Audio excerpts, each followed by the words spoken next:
He's always got Hello, we something. are live, ladies and gentlemen. WeatherBrains episode number 484, May 4th, 2015. It's the pre-show, which seems to be not as chaotic as last week's pre-show, which many said was the greatest piece of media we've ever done.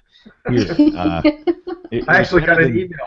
I read an email in that regard. The guy loved it. No, I had several notes on Twitter said that was the greatest bit of entertainment you guys have ever done. So it's better than like Who's on First. So I don't know if we can top that. So we are all hearing each other and seeing each other. And Aubrey has a new mic. I'm so excited. Ooh, it sounds so clean. Wow. I honestly have kept forgetting. I as soon as WeatherBrains would end, see, the problem is, as I get older, if I don't do something right then or write it down and make a list, I forget. And I kept forgetting, so I did not forget this 1 week. To our world. No, it sounds really good. So this is fantastic. You can thank Kevin. Kevin, we have some beautiful audio coming from the lovely Aubrey this evening. Oh, let me hear her speak. Hi, Kevin. How are you? How's Texas? Oh, listen to those velvet. Wow. Does it sound good? Just, you know, just no one else talk for the rest of the show.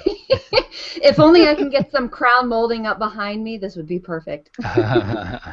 Yeah, that's a marked improvement. Good. We're going to let you introduce Greg, Nate, since you are one of his guys, and I just invited him. So we will bring him on. We're going to start the show on time. This could be a shocker. Mm-hmm. And we're all hearing each other. We have Bear in the room. Mm-hmm. Hello. Hello. Happy May the 4th.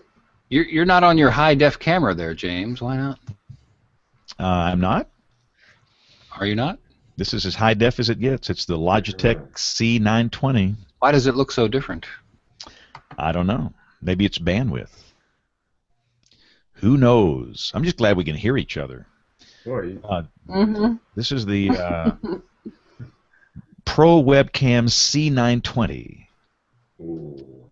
If you want to see what the other one looks like, this is the built-in camera right here. This is no. Wow. Yeah, that's the built-in camera. So this is what it looks like. Yeah. I got kicked off. It's always so nice and clean on the. And that's the other one right there. It's overexposed and not as resolution is not as. Well, good. I will say this: I have a light out in here, so that turn off that backlight for a second. that's easier said than done. I can't. Stand on one foot and pat your head. I can turn this light off. I wonder the light I've got.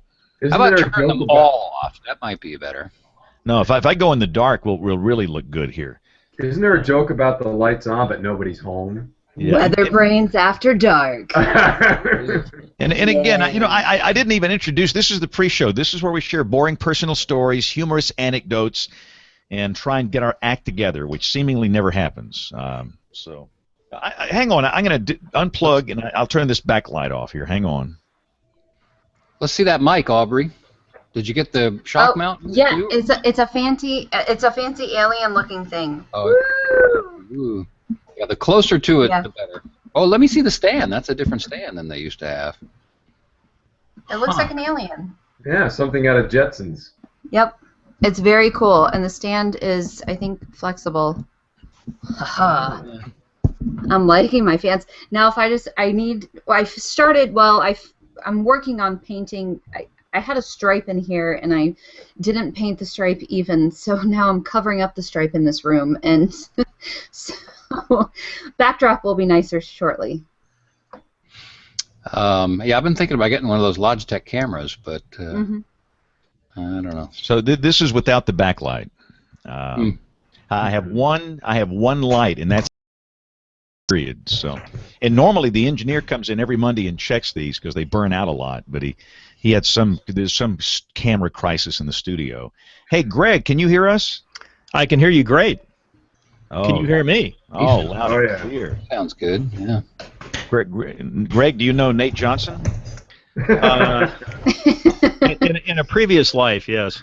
If you could describe Nate in one word, what word would that be? And remember, this may be broadcast on live television, so choose your word carefully. No, the one word is daddy. Daddy. He tells me how to do everything. Is that what y'all call him in the office? Goodness, well, I'm telling you, this is remarkable. When we had cable television here in 30 seconds, we can actually start the show on time. We've got Bill out, and who else is out? Do you really want to set that kind of precedent, though? Rick Smith. No, Yes. I really don't. Yes. After last week.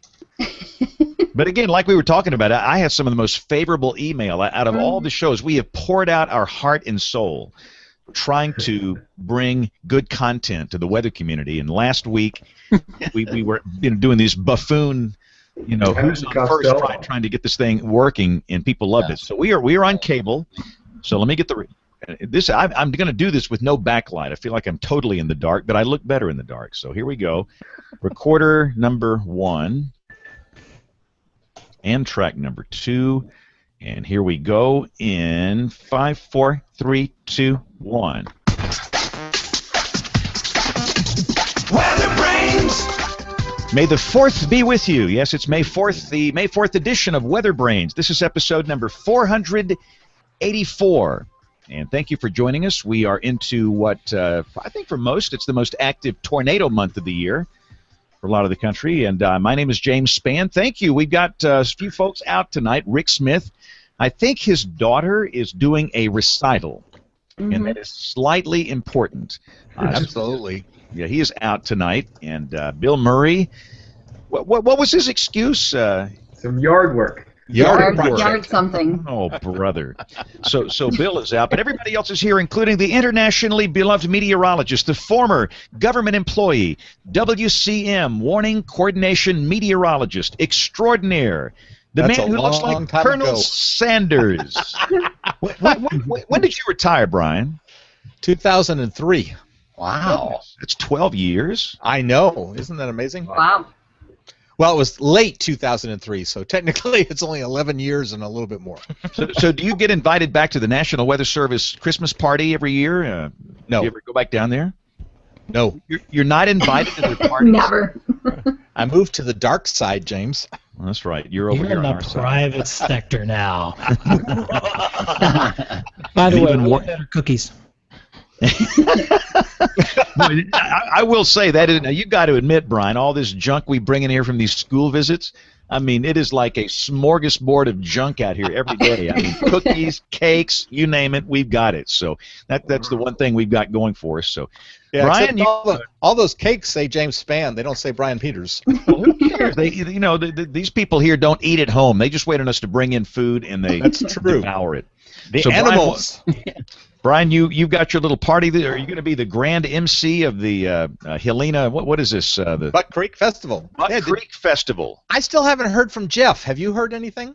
This is about doing a live shot. No, I have not. We'll probably hear Friday afternoon at 3 o'clock. Now, are you? Who's the entertainment at this thing? Who you got this year? KC and the Sunshine Band, or who? Oh, you are, James. Didn't he tell you? Oh, put this thing right down the tubes.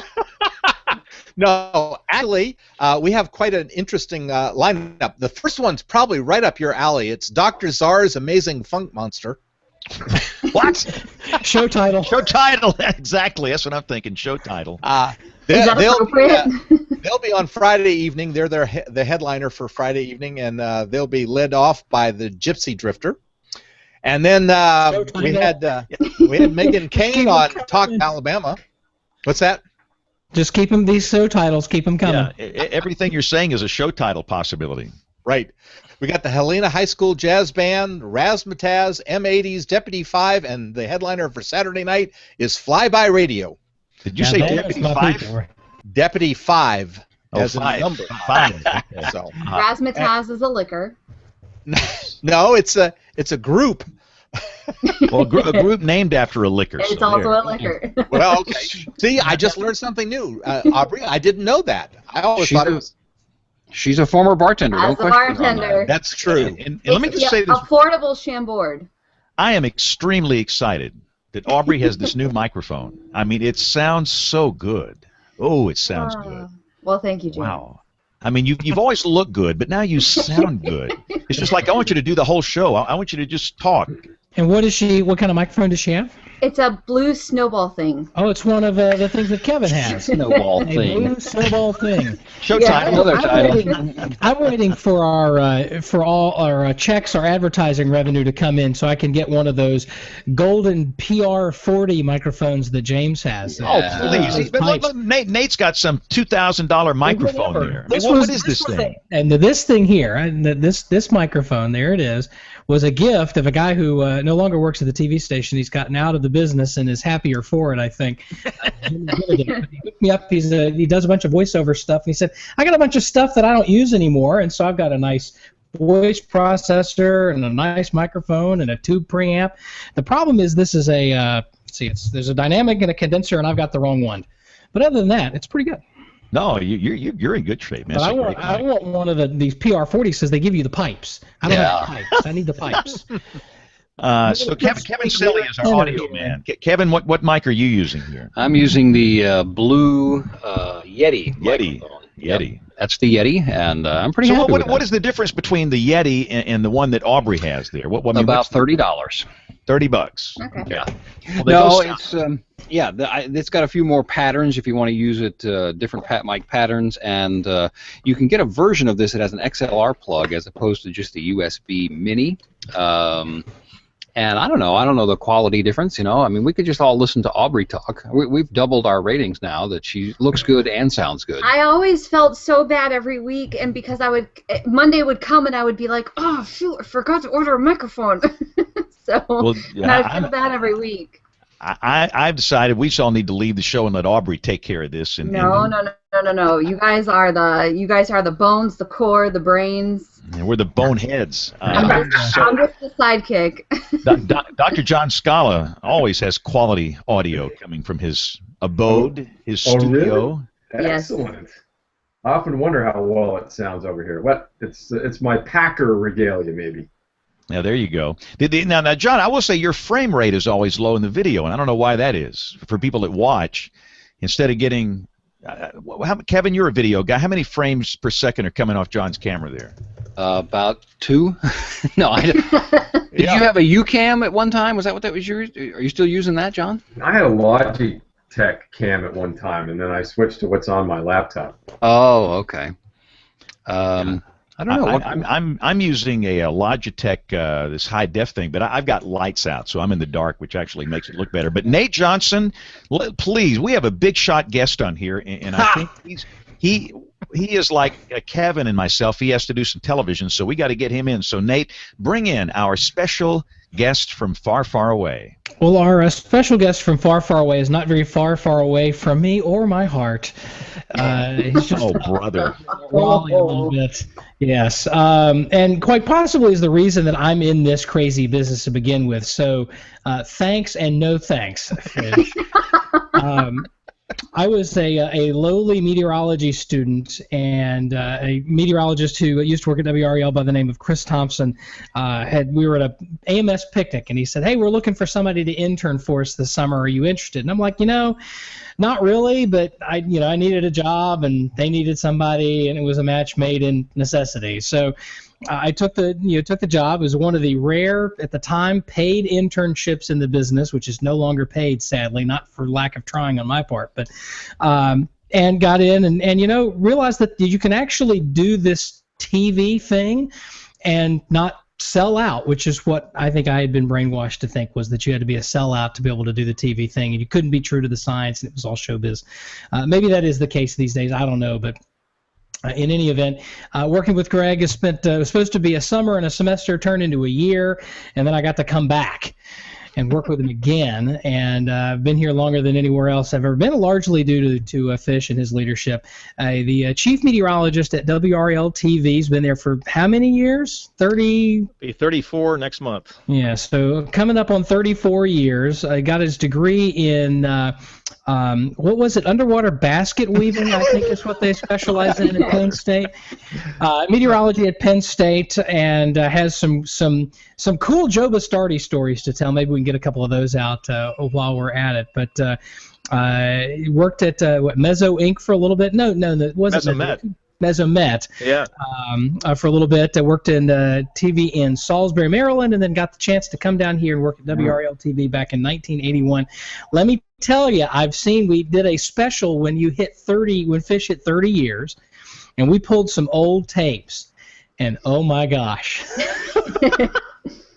Let's just say that we're glad he's here now, and we'll go with that. Greg Fishell, welcome to the program.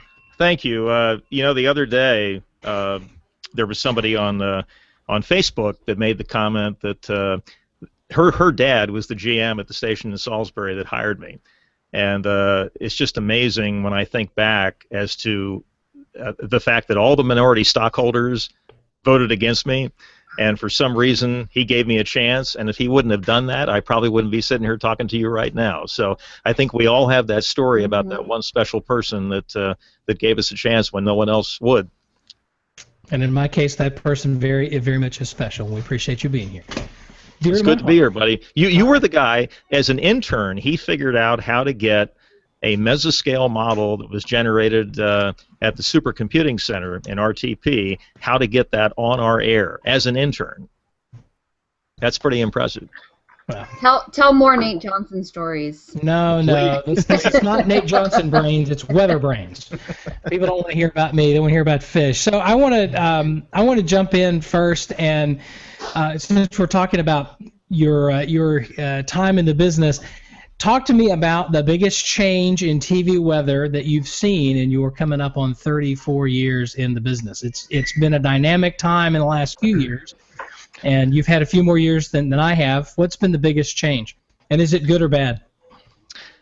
Well, I mean, obviously the technology is huge. I mean, what we have available to us now, as opposed to what we had then. I still remember the wet paper facsimile machines and the Service A and Service C teletypes and all that type of thing. And you know what? There was something special about that. You could close your eyes and know you were in a weather office just by the smell of it.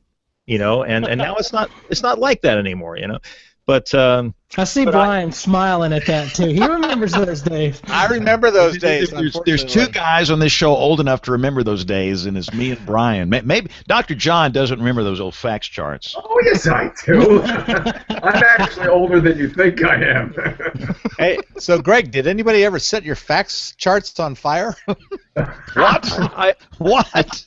I can't remember that. Do tell. Obviously, somebody did with yours. Actually, believe it or not, twice. I had a professor at Florida State who was a smoker, but he usually held it behind his back. And during a map discussion, he actually set the fax charts on fire with a cigarette. Wow. And then there was a forecaster at the Birmingham office who did something similar, except he wasn't hiding the cigarette. He did set the fax charts on fire. So he must have been the butt of a lot of jokes. Oh, yes. Oh, that's terrible. I'm sorry. Yeah. No, I'm not. No, you're not. But I thought about that, Greg. You're absolutely right. You could close your eyes. Of course, the sound also, if you were right.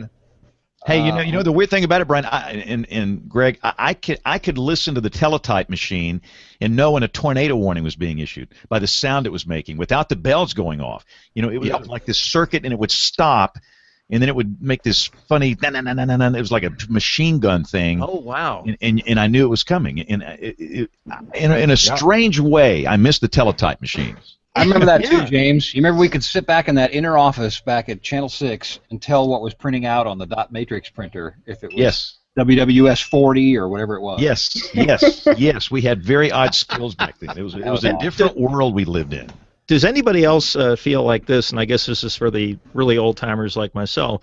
But when we used to hand plot the maps, and granted it would take 45 or 50 minutes to do that, but every single one of those obs had to go through your eyes, into your brain, down your arm, and onto that paper. And I would argue that by the time you got done plotting that map, you knew that data better than anything I know now, just by looking at a computer screen. Yep. Al Mohler continued to preach that to the very end, doing those hand-drawn charts.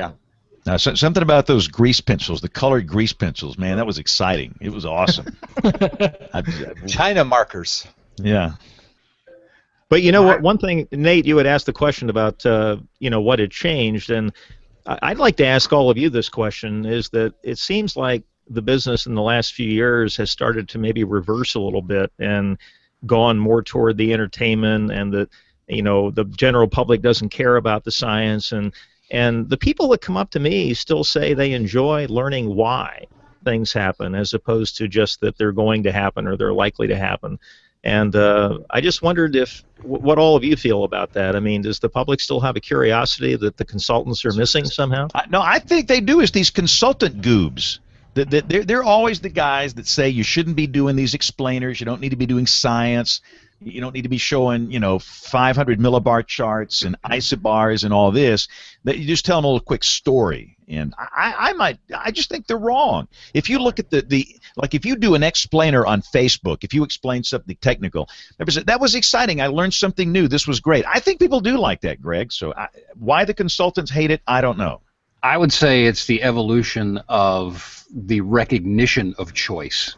There were always people that were interested in that, but they didn't have a choice. There were always people who weren't, and the people who weren't didn't have a choice. But what the consultants are doing are trying, as always, to go for the baseline, lowest level common denominator. That's what television has always been. But we're just hearing from it now. You go out and you hear from some people say, yes, I like to learn that, but they were always there. It's just that they didn't have as much of a voice, and the same thing on the other side of the people that just want the basic facts. But now there are so many choices, and it's harder and harder for one guy or one group to keep up with those, where you have to pick a niche or a couple of niches, and picking a couple of niches is how you aggregate back to a larger audience, in my opinion. Okay. Greg, good to see you. Oh, it's good to see you too. You're going to be at 8? Go ahead. The last time you and I talked, we were drinking a few beers behind Barry Meyer's house, I think, up in State College. Show title. Now that's a whole episode. Oh yeah. And I still feel the draft from that night. Oh. I agree with you, Greg, 100%.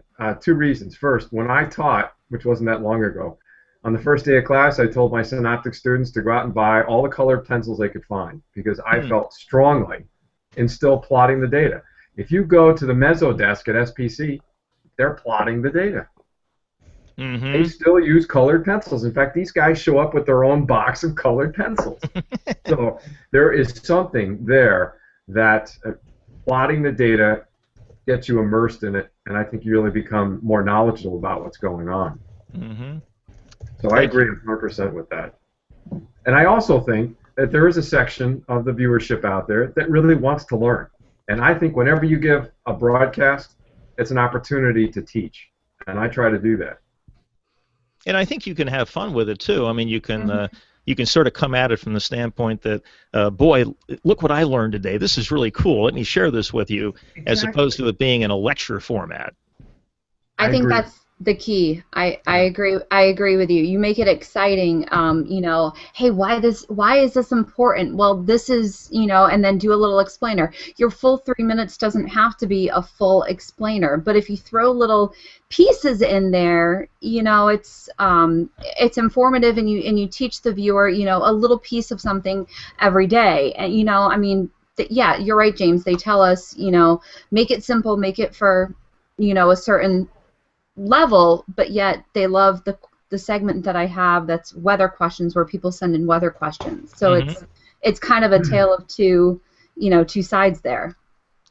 And I've never bought into this thing that somebody with an 8th grade education can't understand something. I think a lot of times they have an 8th grade education because of circumstances, but they wanted to be treated like adults. Mm-hmm. And the more you give them an opportunity to do that, then the more appreciative they are. I mean, I hate segmenting people into, bright and not bright and whatever other categories there are. I've never been comfortable with that. Another thought on that line is that if you were to go back and look at the end of grade test for 8th grade, there's stuff that you'd probably get there's stuff that you wouldn't because it's rusty or whatnot. But it's not, education doesn't necessarily mean that you can't, think at a high level or understand concepts. It's maybe that the vocabulary is foreign to you. I mean, just because, and one of the things I talk about with my broadcast students is if I were to just drop you off in the middle of downtown Tokyo, for example, does the fact that you don't speak Japanese make you any less smart? No, it just means you don't speak the language. You get a translator, right, and you can navigate the landscape, and that's fine. And that's, I think, what we are.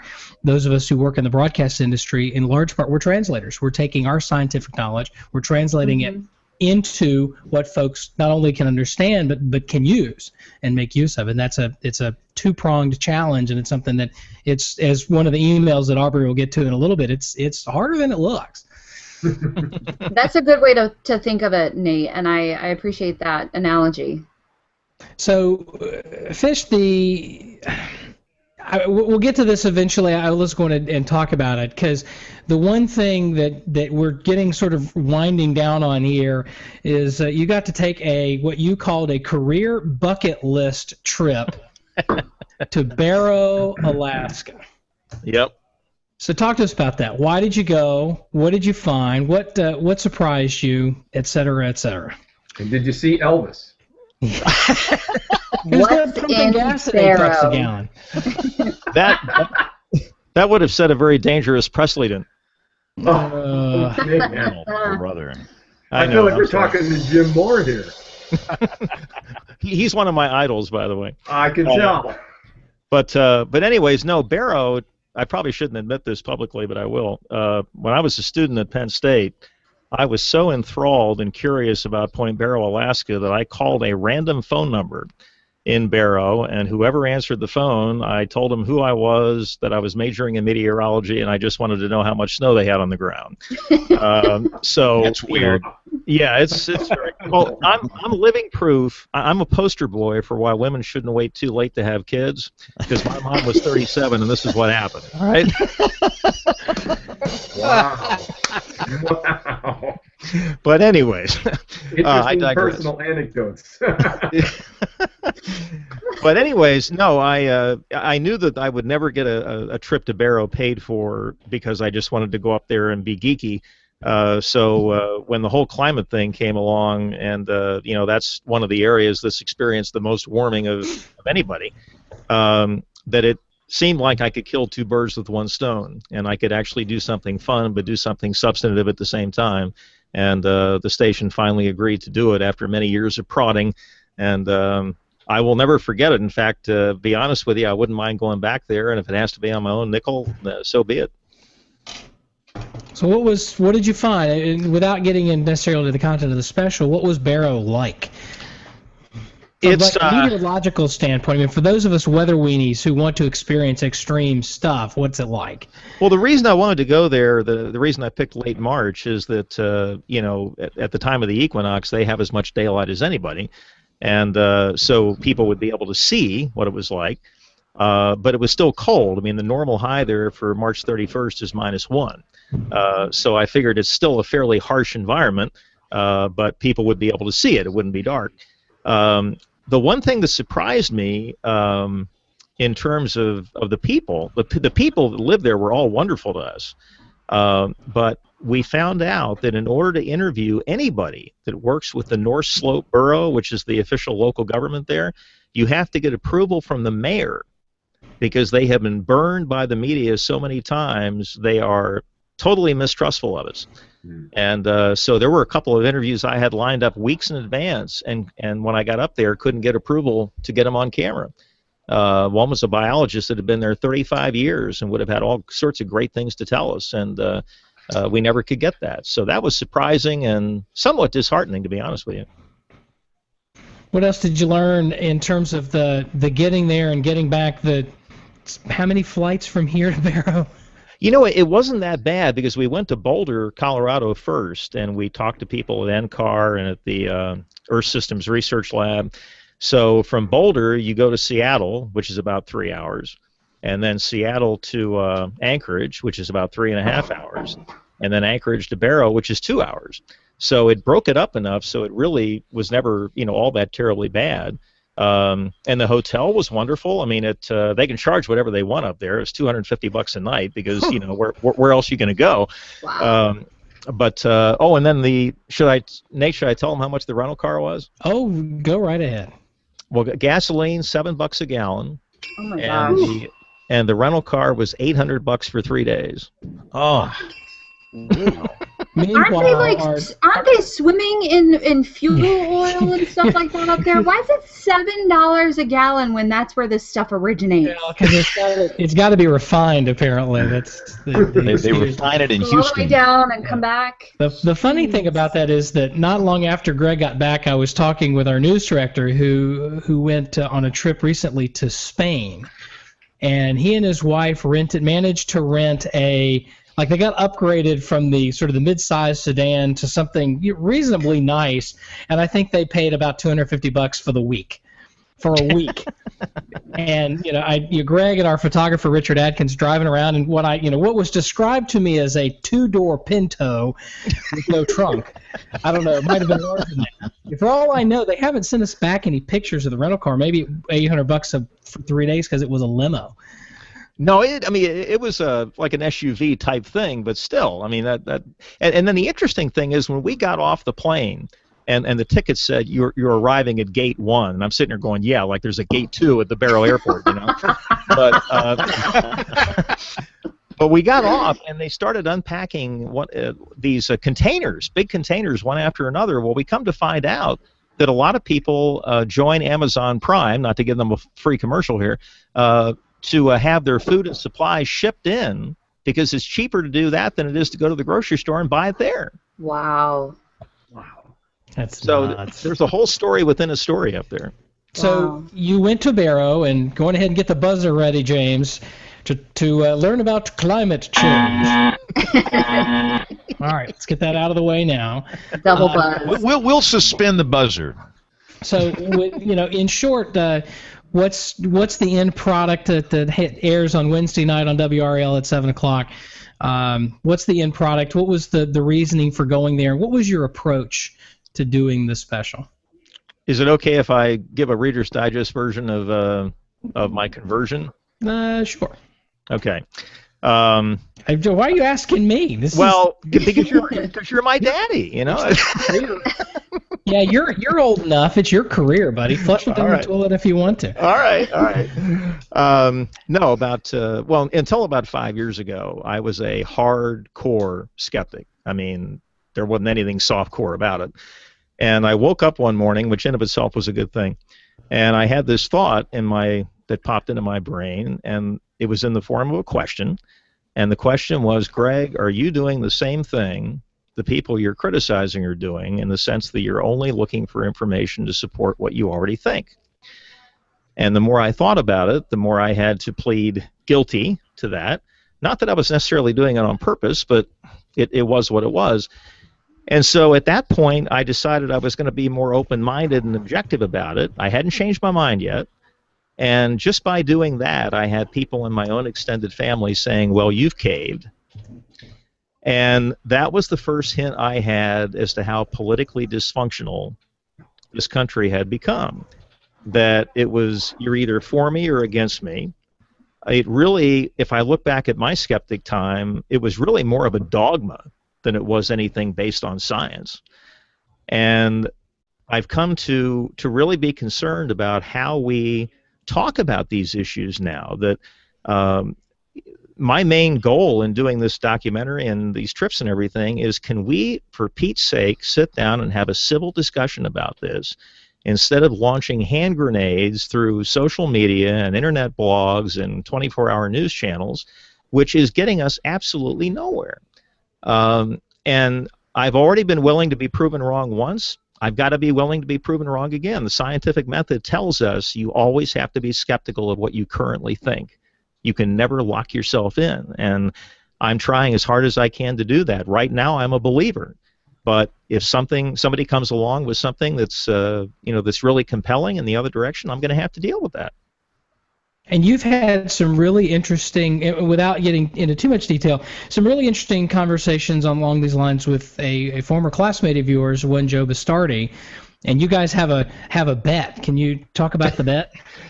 Yeah, he every 3 years he wants to evaluate the global temperature in January, and he claims that every 3 years between now and 2030 that temperature will go down. But if I'm remembering correctly, only for the month of January. I'm not sure why exactly he picked that. But I will say one thing about Joe is that he and I were good friends at Penn State. I have met few people in my meteorological life that are more passionate and more dedicated to digging into data and looking at it. And as soon as he found out I was doing this over Facebook, he sent me some, reasonably critical emails, and we started going back and forth a little bit. And then one day he sent me an email and he said, "Greg," he said, "you mean too much to me as a friend to argue about this." And I thought that said a lot about what he was like as a person. And as long as he and I can have respectful discussions about this and be willing to learn from each other and be willing at some point to utter those dreaded 3 words, "I was wrong," as long as both of us have the willingness to do that, I think it's okay to have respectful disagreements.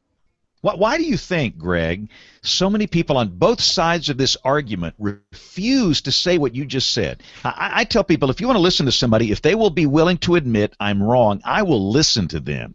Mm-hmm. But on both sides of this argument, you don't hear that. Why is that? I guess I have my theory that we're all basically insecure, and we don't want to admit that, but I do think that social media and internet blogs and 24-hour cable news channels have provided all of us with support groups that we can run to now and hear and read exactly what we want to hear and read. It's no longer necessary for us to challenge ourselves to listen to somebody who has a different opinion. Sometimes when I go to schools, I'll do a simple role play with a kid, and I'll say, let's pretend we're in Congress. And I know for a fact that you have an opinion that's 180 degrees different than mine. Let's go down to Starbucks or McDonald's if they're really a young kid, and I'll buy you a cup of coffee. And I'm sincerely interested in understanding why you have the opinion you do. I hope you'll afford me the same respect. And at the end of the hour, even if neither one of us changes our mind, at least we respect each other as people, and we may have learned something about that issue from the other person that we didn't know before. And I don't see a whole lot of that going on in Washington right now. In fact, I don't have any evidence that that's going on in Washington right now. Well, it's because there's not. I tell you, I'm telling you guys, I have seen people that I think are really good scientists on both sides of this, and it's like their life now consists of getting on Twitter and attacking people that disagree with them. I'm thinking, when do these people have time to do research if they stay on Twitter all day attacking people? What good is that? And the reason we have a buzzer on the show, for those that are new here, it just drives people apart. It creates this hate and anger and rage, and it's part of the same problem we have in the country, this political polarization. Mm-hmm. And I would prefer to concentrate on things that bring us together instead of things that tear us apart. Nobody on this show is going to convince anybody. I mean, we maybe we'll do one show a year on this, but we're not going to change anybody's mind here because everybody's closed-minded. And I think you bring a very, very fresh approach to this. And I saw some video, Greg, and Nate, this was some special that you guys did. It airs on Wednesday night at 7 o'clock on WRAL and WRAL.com. Well, how did I see this on the internet then? Go to WRAL.com at 7 o'clock. It'll be there. Oh, no, but you're talking about. Yeah. I mean, you were up there with the scientists. Oh, this was the town hall meeting that we did at the Museum of Natural Sciences. Yeah, with Carrie Emanuel. Yeah, Greg, talk about that. Yeah, I want to hear more about that because that was a marvelous outlet. You guys didn't attack anybody. Well, the thing I love about Kerry, he did a debate, or I hate to say a discussion with John Christie in Huntsville about a year ago. And it was on YouTube, so I watched the thing. And after I watched it, I told him, I really want to get you down here.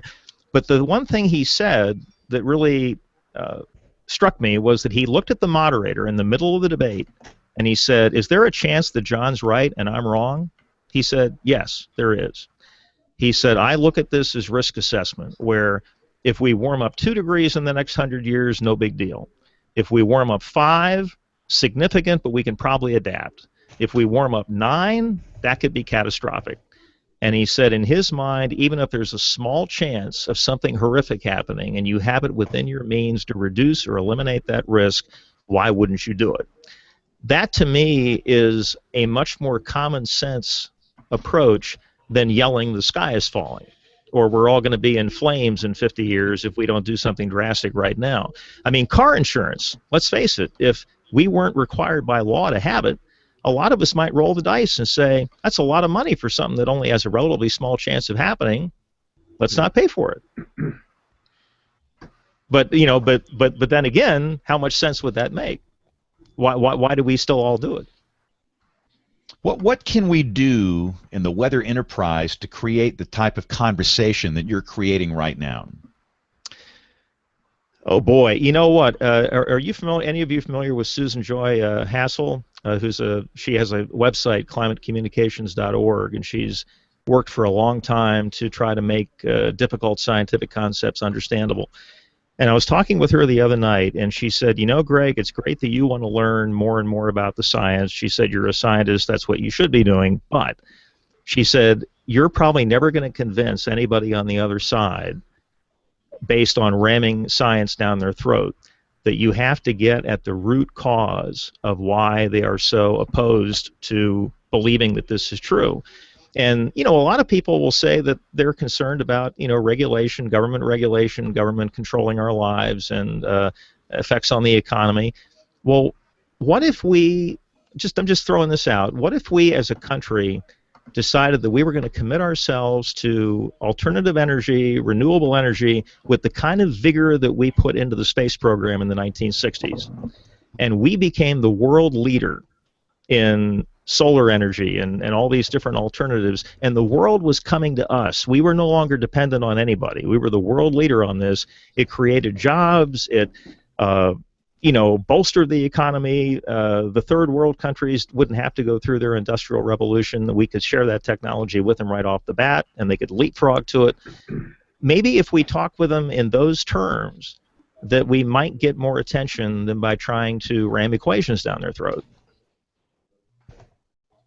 And I think, too, and look, there's no secret. I mean, I am pretty much of the opinion that John Christie has. Dr. Christie is the state climatologist here, and I think John presents a very, very good argument for what I believe, what he believes. One of the big problems, and I've said this before, Greg, look, I'm not a big fan of dumping CO2 into the atmosphere for no reason. I'm not a big oil guy. I'll be the first guy to get an electric car.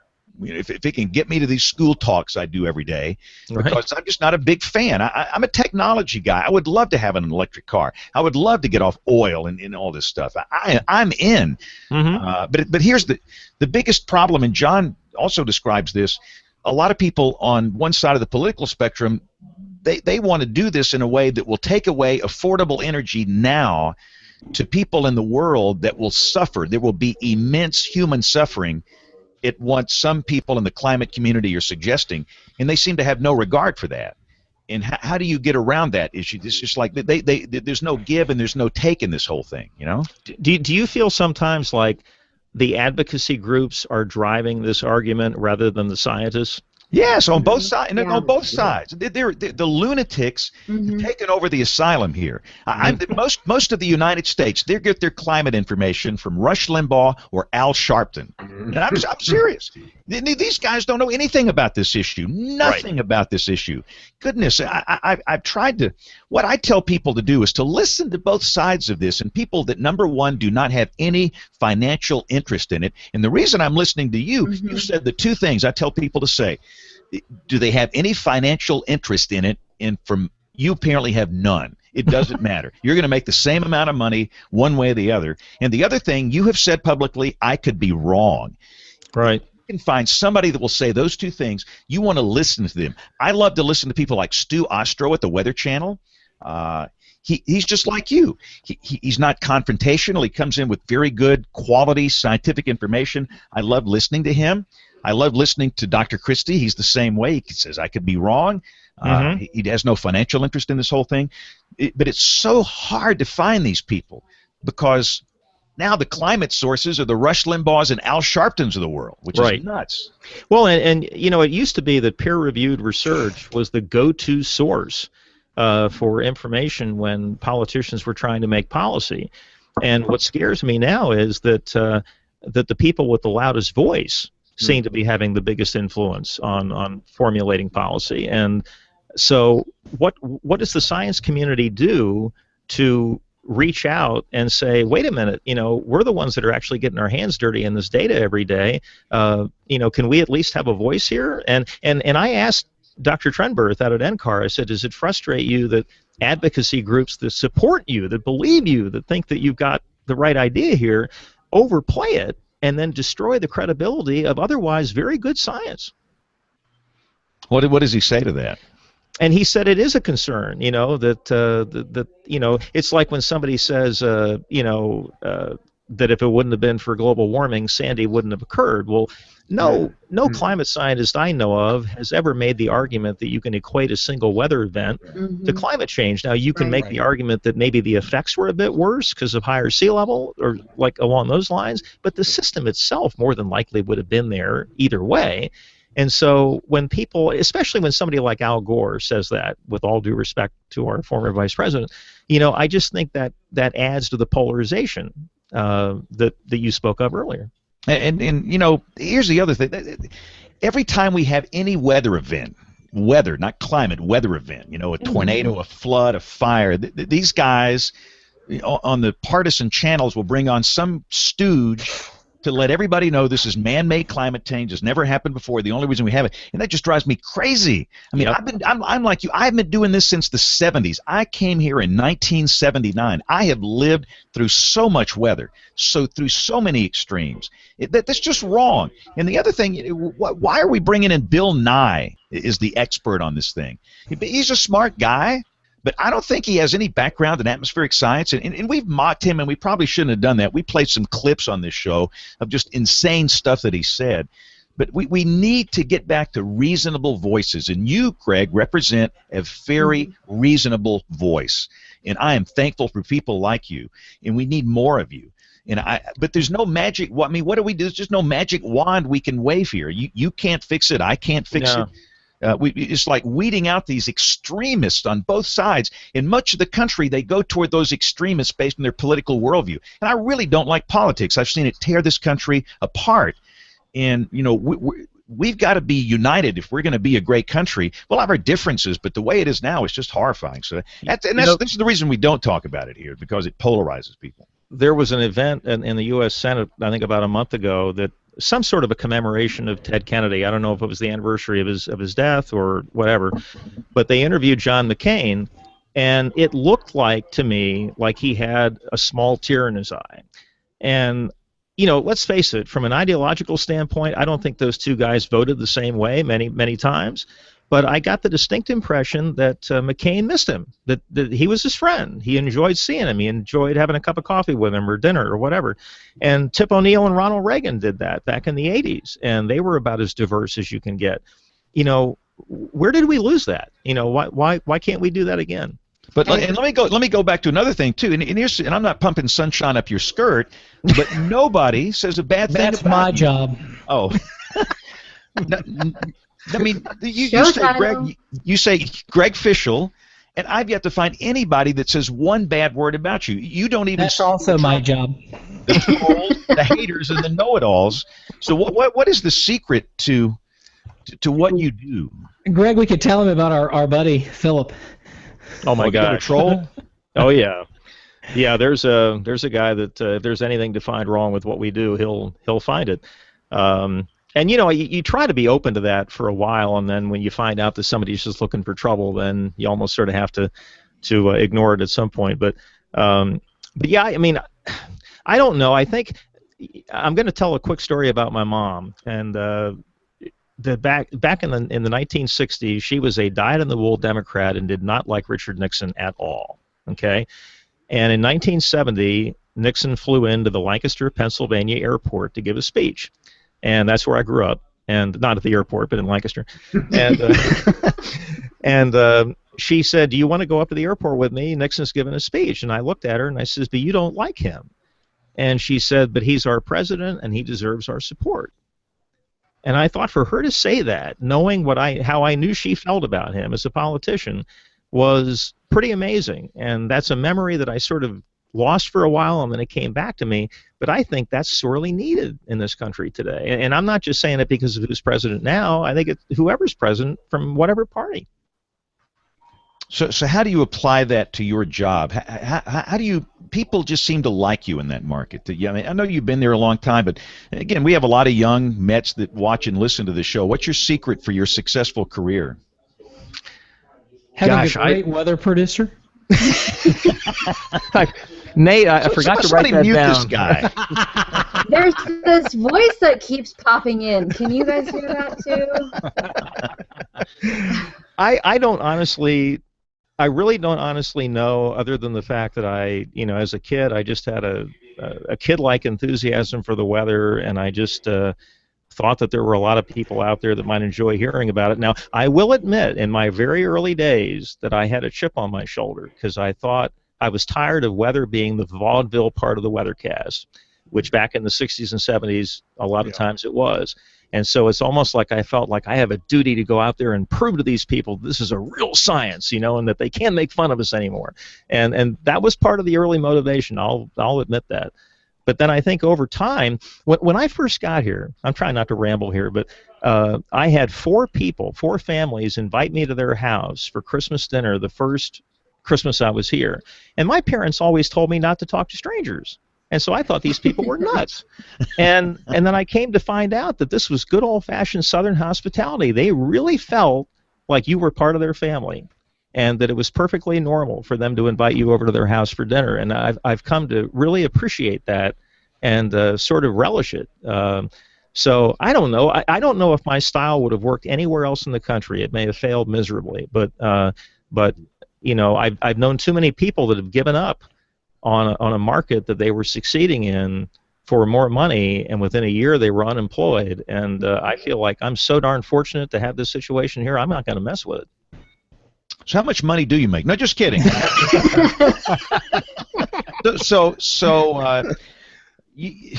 Let's talk about this business. Give me a normal day in your life, Greg. When do you get up? What products and services do you produce other than what we see on television?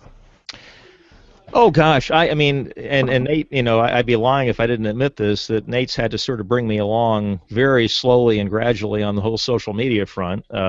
It's been something that's been hard for me to adjust to, and he'll tell you that. But anyways, if I find something like even during the morning that I really think is interesting, or even at 3 o'clock in the morning, sometimes I'll put it up there on Facebook or on a blog or whatever. And then, of course, just like you do, James, and everybody else in TV, you have the school talks and the Rotary clubs and all that type of thing. And then I guess my only frustration is there are so many newscasts now that, in the old days when it was just a 6 and 11, I felt like I could OD on meteorology and still have time to put a decent show together. And now I feel like sometimes I'm trading one for the other, and I don't necessarily care for that, to be honest with you, because I still consider myself a scientist first and a broadcaster second, because that's what I got my degree in, and that's where my true love is. So, it's like anything. As the world changes, you have to adjust to it, but sometimes those are challenging changes. Well, speaking of the changes, talk about something you've given a number of talks at AMS conferences about, is the need for meteorologists to use more ensemble techniques and get into probability and uncertainty, and to help viewers understand that maybe we aren't as good as we led them to believe 15, 20 years ago with the 7-day forecast, 10-day forecast. We're predicting an exact high, 45 days from now. What's the need for that? What's driving that? What's holding it back? And where do we need to go? From what I can gather, the news directors are not clamoring for this, and the consultants are telling the main vendors that people don't understand probabilities, don't want to hear about uncertainty, and all of this. We took some heat. We had a winter event here back in February, and we had people saying, well, the other stations are committing to specific numbers at specific places in terms of accumulations, and you're still talking about uncertainties and ranges. And I said, yeah, I said, it doesn't make sense to me to commit to something until I'm sure. It would be sort of like scheduling your wedding before you meet your spouse, you know. And so we ended up doing a thing that night where we took like the 25th to the 75th percentile and said, okay, if you're a snow hater, here's your worst case scenario. If you're a snow lover, here's your worst case scenario.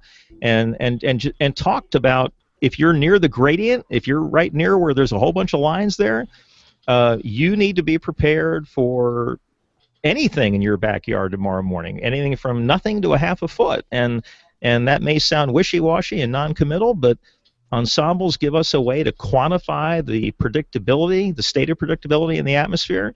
Sometimes that predictability level is low. We have to be honest with you and tell you that, and here's the range of possibilities on what you can expect.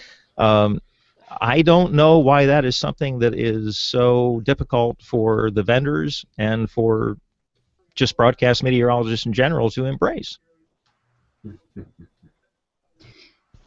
I think that's a good point, and I'll jump in here because I'm more of the newbie. You know, I've only been doing this for 5 years, and when I just remember when I was, you know, hired at the station, when I was learning, I was told, you know, if you're not sure about the forecast, you go on and you be confident, and if you're wrong, but you be confident.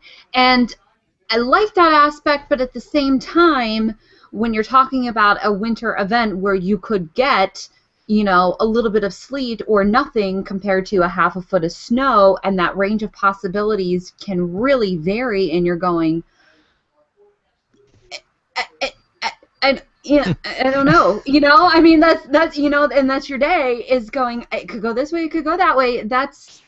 I think that's very refreshing to hear that, yeah, that's okay to do that to the public, you know, and to let them know that they could be prepared for nothing or, you know, a half a foot. Right. And in your area, let me just say that a half a foot is a huge deal. Pretend you're in New England, and that's 3 feet of snow. Right. Well, you know, talking about half a foot can paralyze the town here, let alone getting it, you know. Well, talking about a half an inch in that area can sometimes, you know, shut down a lot of places. So when you're talking about that huge span of, do we go to school tomorrow or do we not go for 4 days? Right. That's, you know, that's a huge range of possibilities, and I think it's refreshing to hear that, yes, it's okay to communicate that uncertainty and to be and more of a way to be prepared for the range of possibilities. And I think you do have to be careful the way you say it. Like if you go up there and go, duh, I don't know what's going to happen, you know. Right. That doesn't come across real well. But if you know, explain to people that this is a scientific way of differentiating between a stable state of the atmosphere that is fairly predictable and one that's not, then I think a lot of people might actually embrace that. And hey, if it turns out to be on the low end of the spectrum, they're pleasantly surprised, but they're prepared for the worst case scenario too. Hey, Greg, on a day like today, you got no snowstorms, it's easy. Go through a quick synopsis of how you forecast the weather on a routine day like today.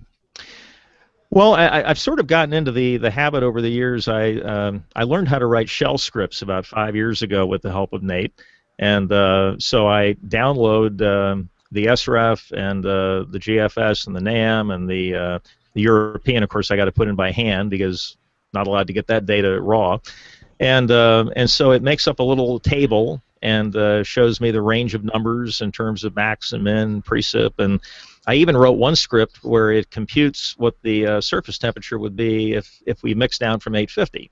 And so it has that number in parentheses right next to the forecast high so that I can see whether or not the the model is mixing it all the way down or not. So we'll do those kind of things, and usually by about 4 o'clock, or actually now with the 4 o'clock news about 3:30, then the forecast part is over, and then it's time to start, thinking about how are we going to present this. We've been charged recently with the idea of, trying to make sure that every newscast is unique. That there's something different about it from the one before that, even if the basic forecast is the same.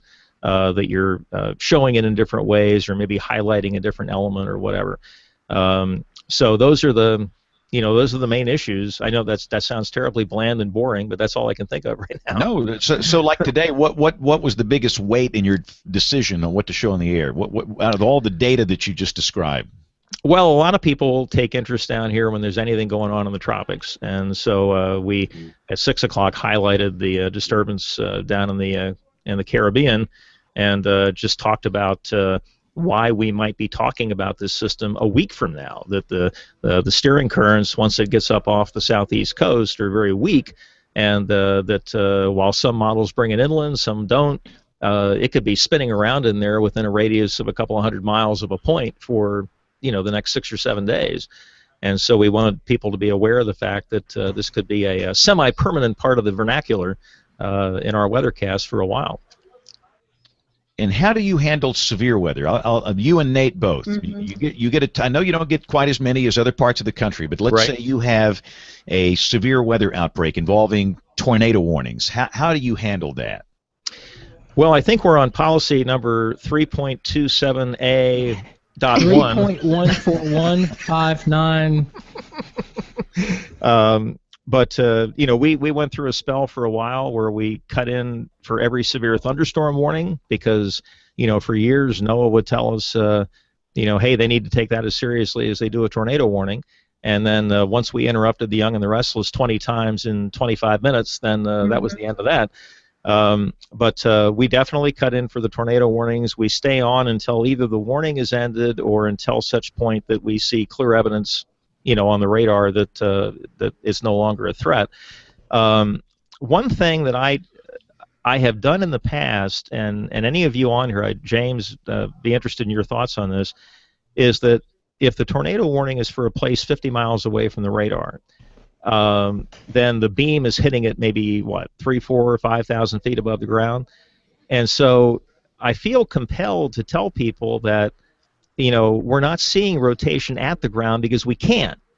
The doggone Earth is not flat, and so this is a radar indicated tornado warning, and we're not actually sure what's going on at the ground. Now the downside of that I've often worried about is that if somebody didn't take action because of that indecisiveness in what I just said, and then they ended up getting killed, I'm not sure I could live with myself. So I'm wondering, is there any benefit to pointing that out, or do I treat every tornado warning the same no matter where it is?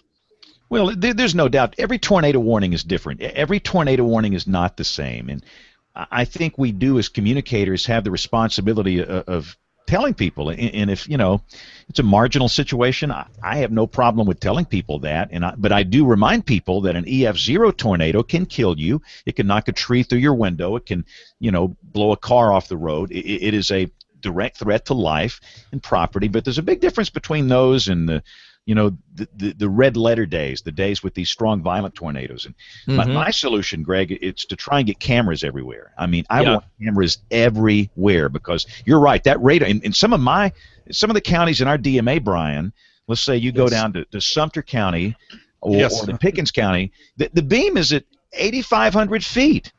And I have no other option. You could look at it from Jackson, Mississippi, from Birmingham, from Columbus, Mississippi. You're at 8,000 to 9,000 feet, and I have no idea what's going on at the surface. So that was the genesis of putting these cameras together, and I think we also have to get more of the trained spotters with the dash cams. We have a few that are station personnel and a few that are volunteers, but we need more of that. We just got to have more cameras on these things. Absolutely. And that's my big. So that's the severe weather now. And I like to ask every television person this, because I know you've got to go in just a little bit. So I'm Joe Q Public, and the question is this: I get weather off my phone. Why in the world should I stay up until 11 to watch you when I get the weather on my phone whenever I need it? Oh boy, in 2008. When the economy tanked, our owner, Jim Goodman, who is an amazing man, probably the biggest thing I can think of is that he made us the first station to go HD in 2001, and that shouldn't have happened in Raleigh. It just doesn't make sense that it happened here, but he made it happen. But anyways, he got us all together in a theater complex because he wanted to talk to all the employees together. And he said the days of the family gathering around the TV set at 6 o'clock to watch the news are over. And he said we need to think outside the box, and we need to come up with compelling reasons to get people to watch, because if we don't, the web and the apps on the phone will be the go-to source. And I agree with that 100%. And to be honest with you, I think that's the big mistake we're making by relying on focus groups and surveys, because the only thing that those surveys and focus groups are based on are things that people have already experienced. So we are planning for the future by living in the past. And there aren't enough of us, I think, that are thinking outside the box and trying to come up with truly compelling reasons to get people to watch. I think that's television's only hope. And again, just from my perspective, and I know nothing about journalism. I mean, nothing. Most people know my first major was I was an electrical engineer. And so I'm just an observer. But to me, on the news side, they're still doing Ron Burgundy newscasts from, the 70s and 80s here. Mm-hmm. I'm not so sure that's working today. I agree. I don't have an answer. I don't have an answer for them, but I think that's got to change. Well, and I mean, even in visualization, I mean, and Nate and I actually worked on something a few years ago where we used the software IDV, that they made out at NCAR, and it's free software, by the way. And so we did a cross-section from Atlanta to Raleigh to Washington, D.C., and we labeled all the temperatures above freezing in red, all the ones below freezing in blue, and we could show this red blob coming up over top of the blue blob to explain why we were going to have an ice storm instead of a snowstorm. And that, to me, is not just geeky. That's actually pretty useful stuff. I mean, it lends credibility to the forecast in terms of why are you going ice and not snow. And why hasn't anybody come up with that? I mean, why did we have to sweat bullets to figure out a way to get that movie into our graphic system? I just think there are all sorts of things we could do that are visually exciting, and even somebody who isn't into the weather would say, wow, I've never seen that before, and it might get them interested. How do you guys find time to do this? That's part of my problem. I mean, I fly in here, like today, I did 2 school programs, 2 school visits, and I come in here every second. I have to do videos for the Digital Weather Channel. I have to write a blog post, have to cut a weather extreme video, have to do other products and services, and by the time I'm finished, it's 4 o'clock. I got to go in there. I've not done one graphic. It's 4 o'clock. I'm walking in the studio, and I got to throw this stuff together at the last second. I do the 4 o'clock weather on an iPad here. The news anchor comes over, and quite frankly, it's my favorite weathercast. I'm not on the green wall. It's not the Ron Burgundy thing. We're just having a conversation, and I can show. I pull a lot of cool stuff off the web that I show on television at 4 o'clock. But then we get down to the 5 and the 6 and the 10 and these regular ones that we do. It's back to the same old stuff. And right. My problem is time management. That is my greatest struggle in life, and that is the great equalizer in life. Everybody on this show and everybody listening to the show has 24 hours in a day, and what you do with that defines who you are. Okay, hold on, stop. Yes. James Spann talking to us about how he's not good at time management. No, look, here's the problem. I mean, I don't have time to do what you guys did graphically. I would love to be able to do these things, and I guess I just need a full-time person in here doing that.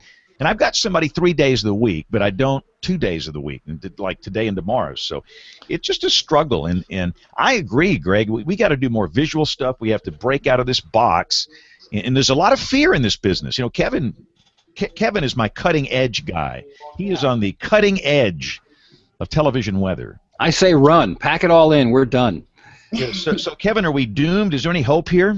I've only heard bits and pieces of the last couple of minutes, but when Greg was talking, what I was thinking is, for so many years, for all of our careers, whenever the research is done, it's been the weather, right? Why do you come? Okay, number 1 or number 2, maybe sometimes number 3, you come for the weather product.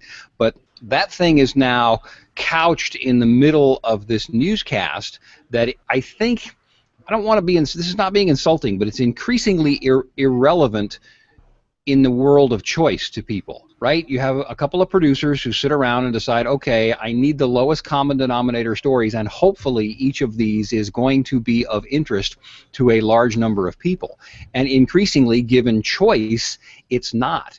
And so I think, if we start to do that research that for so many years said the weather was number one, I wonder if it's going to start to change. And so and this is not a cop-out, but it becomes more incumbent on the news people to produce a product, but that's really hard because, again, it has to be some sort of generic thing. I don't know. I fear for the future of the newscast in its present form just because of the choice. I agree. And James, I'm sorry, go ahead, Greg. Go. Well, I don't know if you talked about this. You did a presentation over the weekend, right? Can you talk a little bit about that or no?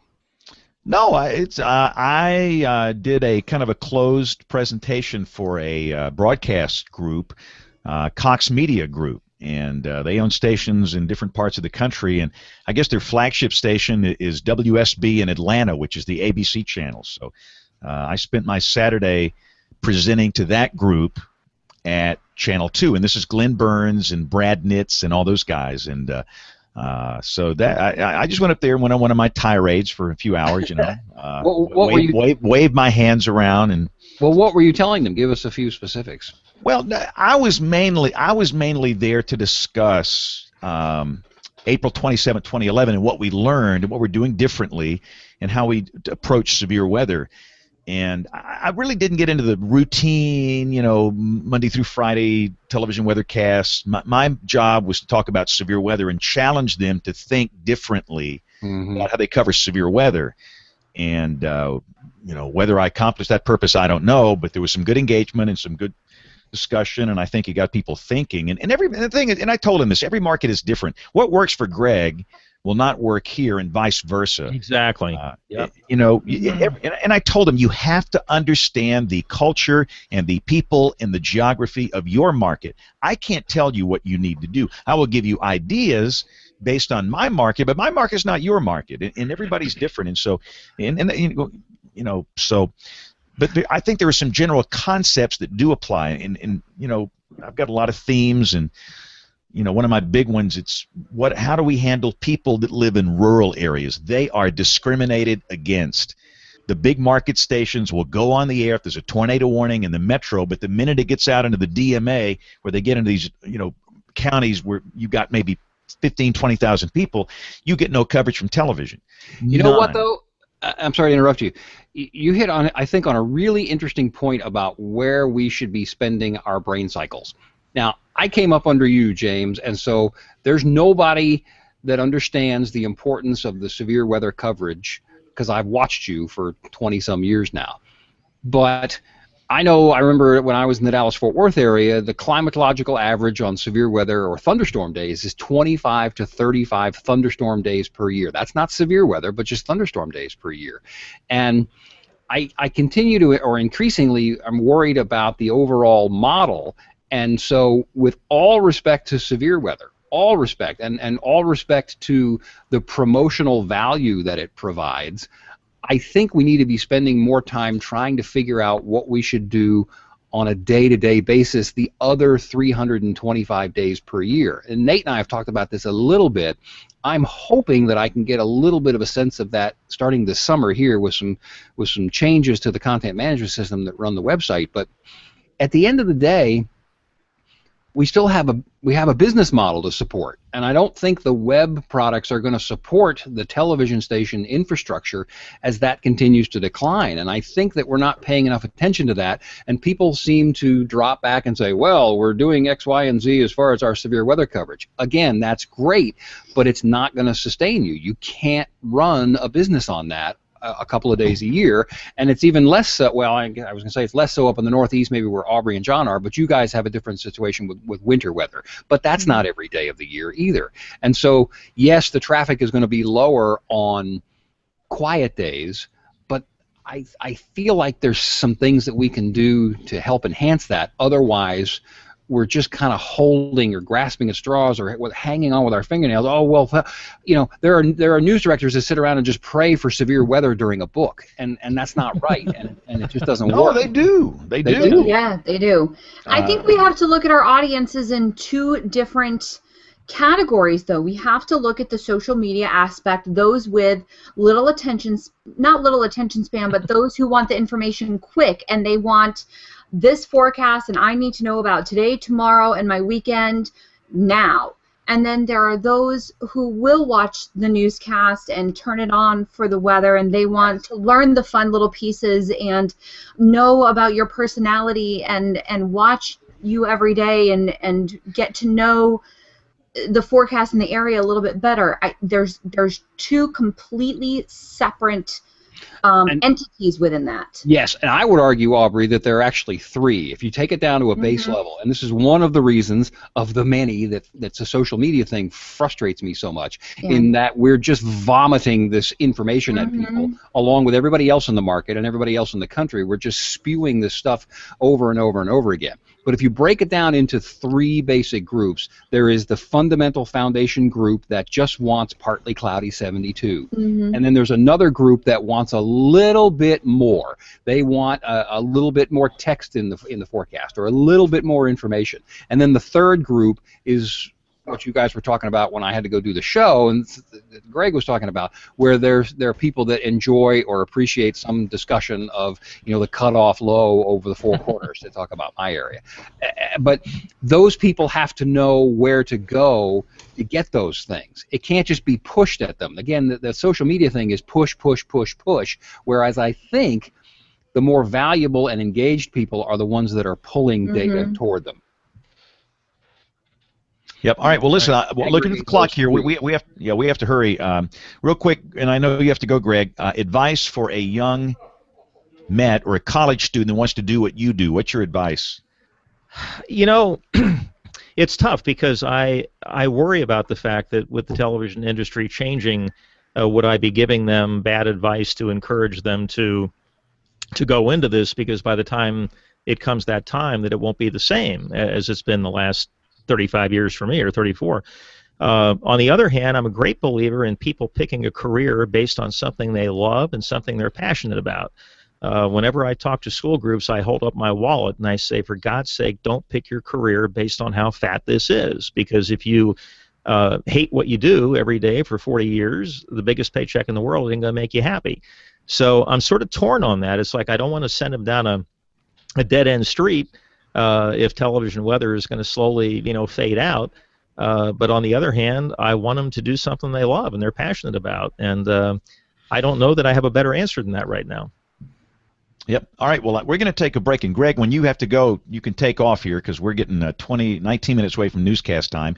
But we've got to stop. We've got to do a couple of segments here. We'll have Professor Peters. We have Tony Rice in the Astronomy Report. We'll come back with the Weather Roundup, Nate's News, Picks of the Week, the email inbox, and much more as WeatherBrains rolls along. WeatherBrains 101 with Professor Peters. Last week, Aubrey mentioned an email from a listener who mentioned hail cannons in use in a wine-growing region of Argentina. So let's take a look at that topic. The hail cannon is a shockwave generator that theoretically will disrupt the formation of hailstones in their growing phase. The cannon, which looks a lot like a cone pointed upward into the sky, fires an explosive charge of acetylene gas and air into the lower chamber of the machine. The resulting energy passes through the neck and into the cone, where it develops into a force that becomes a shock wave traveling upward at speeds of about 200 miles an hour. This shock wave, which can be heard clearly as a large whistling sound, then travels into and through the cloud formations above it. The theory is that the sound waves will disrupt the growth phase of the hailstones. The device is repeatedly fired every 4 seconds over the time as the storm is approaching, continuing until the storm has passed through the area. In theory, what would otherwise have fallen as hailstones then falls as slush or rain. It is critical that the machine be operating during the approach of the storm in order to affect the development of hailstones. These machines cannot alter the form of an already developed and solidified hailstone. Now, the history of hail cannons dates back to the 18th century, but today's hail cannons have developed largely over the last 30 years, with much of that development coming in the last 10 years. The protected area for an individual cannon is estimated to be approximately a 500-meter radius, with a lower level of effectiveness as the distance from the device increases. Radar-controlled systems are available to replace human factor required to start and stop the units. This is particularly important in areas where hailstorms form at night. In researching hail cannons, I was not able to find conclusive evidence that this method works, but I did find conclusive evidence that hail cannons are loud, often described as being similar to artillery fire. If you have a question about the weather, drop an email to question@weatherbrains.com. Looking beyond the atmosphere, here's Tony Rice with your Astronomy Outlook. Last Tuesday, April 28th, the Russian Federal Space Agency Roscosmos launched Progress 59P, an uncrewed spacecraft bound for the International Space Station. It was loaded with nearly 5,200 pounds of food, water, and spare parts, along with other supplies. This included over 1,000 pounds of dimethylhydrazine fuel and nitrogen tetroxide oxidizer for use as a propellant to boost the station's orbit to counteract atmospheric drag. However, moments before separation with the Soyuz 2 rocket, controllers lost contact due to problems with deployment of an antenna, which provides telemetry back to the ground. On the fourth orbit, controllers briefly established communications with 59P and found it to be tumbling ahead of and safely below the ISS. Docking with the station was canceled, and the mission and all of its cargo have been declared a loss. Next step for this spacecraft is uncontrolled re-entry. Current calculations put that sometime around May 9th, give or take about 30 hours. This could happen anywhere on Earth between 51.67 north latitude and 51.67 south latitude. Why so much uncertainty? Uncontrolled re-entries are not possible to forecast with much accuracy this far out. This is because of variations in the upper atmosphere makes degrading orbits very difficult to predict. The good news is about 70% of Earth is covered with water. Another 15 to 20% of that remaining land is completely uninhabited. Just like monitoring severe weather, that cone of uncertainty will narrow as NORAD and amateur spotters continue to gather more data. Even on that final day, however, the possible re-entry path may be a continent or more wide. If you absolutely must get in on the Vegas action, I'd put my money on the South Pacific as the final resting place for Progress 59P. Elsewhere this week, SpaceX will test its pad abort system on Wednesday, May 6th. This is a critical step in getting the Dragon capsule rated for human spaceflight in time for test flights in 2017. Unlike Mercury, Gemini, and Apollo-era capsules which featured rockets on a tower above to pull the capsule away in the event of a launch pad mishap, the SpaceX design will use 8 Super Draco rocket engines, each producing about 16,000 pounds of thrust, to push the Dragon capsule and its occupants out of harm's way. The 3D printed Super Draco engines have been tested in SpaceX's McGregor, Texas facility. A test dummy named Buster will be on board for the minute-and-a-half flight, which will end off the Florida coast. That's your Astronomy Outlook. Follow me at RTP Hokie for more spacey stuff like this. When the weather ball is red, warmer weather is ahead. When the weather ball is white, colder weather is in sight. When the weather ball is green, no change in the weather is foreseen. When colors blink by night or day, precipitation's on the way. By the way, the guy that does the intro for Tony's report, Morgan Palmer, he was at that little function in Atlanta Saturday. I always feel inadequate when I'm in the room with Morgan Palmer. He's got the big I don't think you should let him talk on this program anymore. No, we're going to bar him from this show because his pipes are too good. As soon as I have a chance to do a little editing, my news intro is going to have his pipes on it too. So we're going to double the amount of weekly Morgan Palmer content. Wow. He's got a PR40 too, I should mention. Yeah, he does. He has a PR40. The pipes. It's the PR40 and the pipes. And it's not just the PR40. What's that, Apogee? What do you have, a Duet? Duet by Apogee, a little special interface here. Yeah, that's the preamp for that mic. So what they don't tell you, but that's in person sounds like Mickey Mouse. You not including the Heil arm. You got the Heil arm too, right? But just the mic and the preamp, $650. Am I wrong? That's about right. Thank you. You're welcome. All right, this is Microphone Brains. Thank you for listening.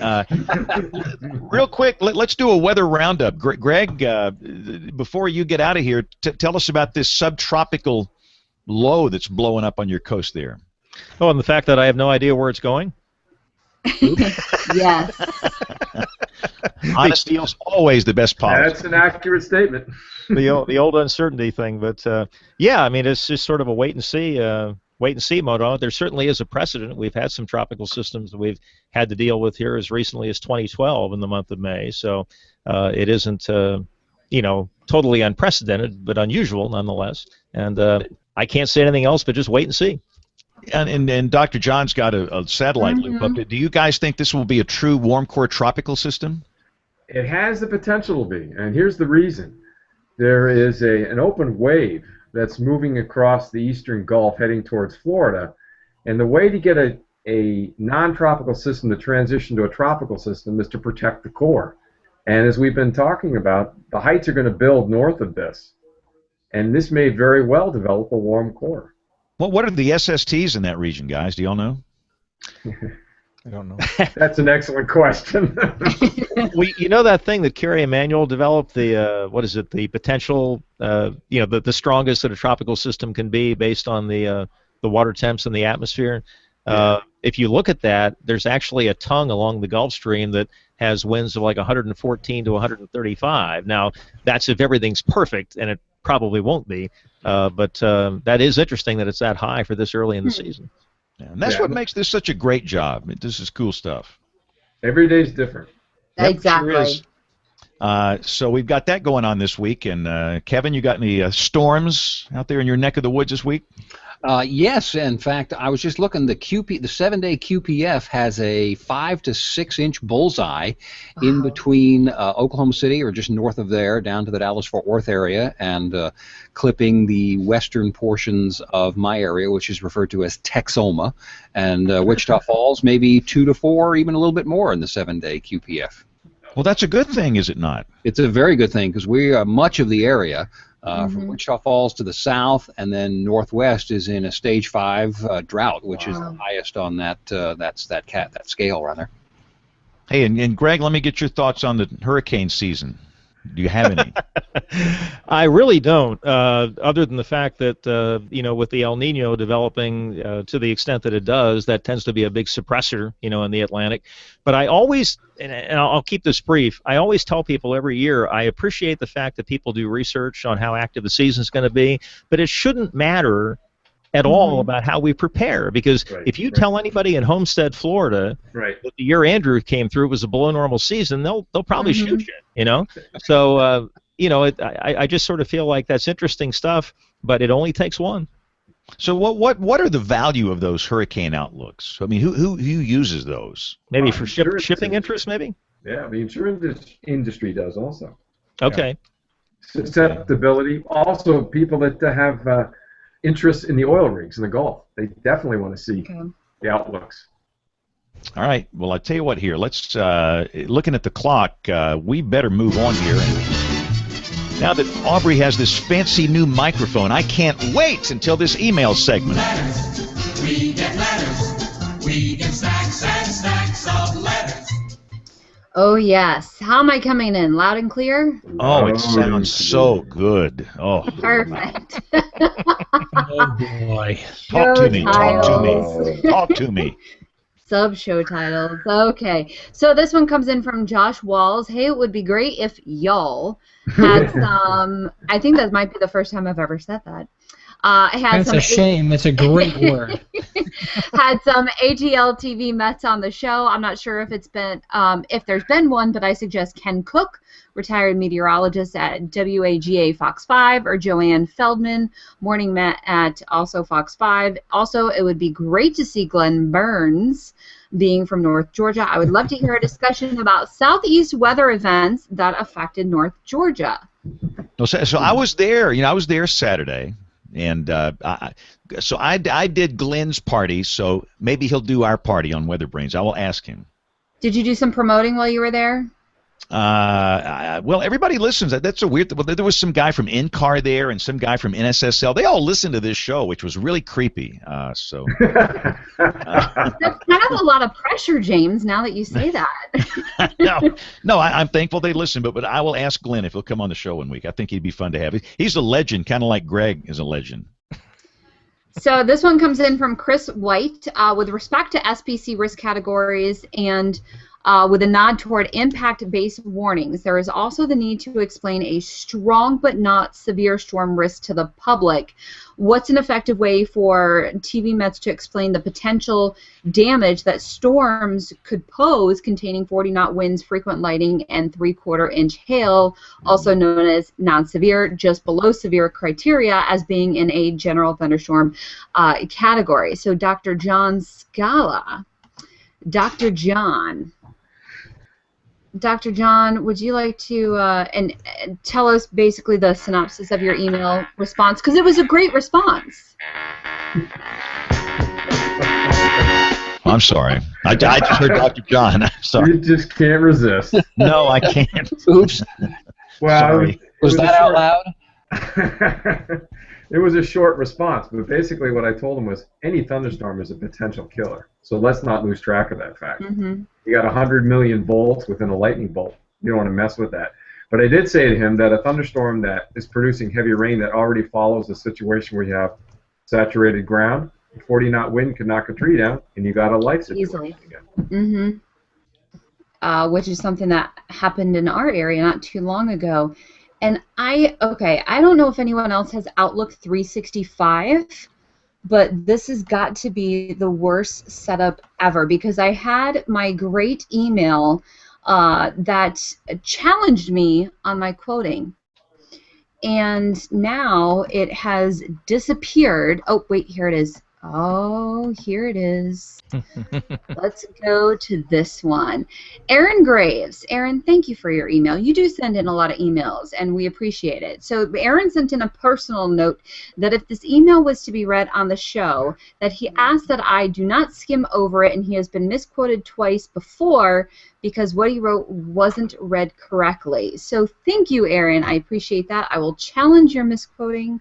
I'm just kidding. But I try to get in as much as I can with all the emails. So with that being said, Aaron from Texas says, "Dear gang, I love the idea of NWS having their own studio, and I think they should follow NASA's lead and have their own internet TV channel. I have always been a fan of the local weatherman or weatherwoman." Thank you for throwing in both of those. "But I believe the NWS is the leader in weather research, and I trust their forecast products over anyone else. Any complaints over unfair competition should have been aired when NOAA weather radios came out. That was the NWS bypassing local TV and radio to get warnings and forecasts out directly to the public. I follow my local office now over social media, and I hope they come out with a rocking mobile app that broadcasts their weather radio signal, since I live in an area that is out of range of the transmitter.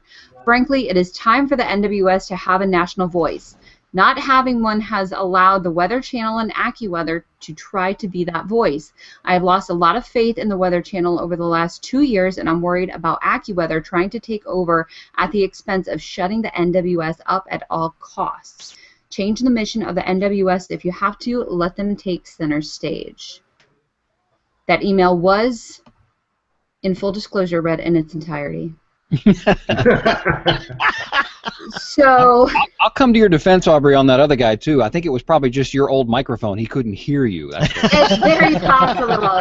It's very possible. But and we've gotten a couple of emails supporting NWS, and what I responded to earlier this week was there is this need from some meteorologists to get so challenging when it comes to territorial, I should say, when it comes to other broadcasters, and it's not the majority by any means, but it is something that can hold us back when we are trying to speak and come together as a community.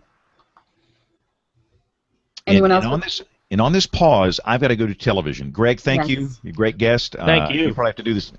Greg's got to go. Kevin's got to go. Nate, you're the host now. Go. Or let Aubrey's got to finish. Aubrey, go on.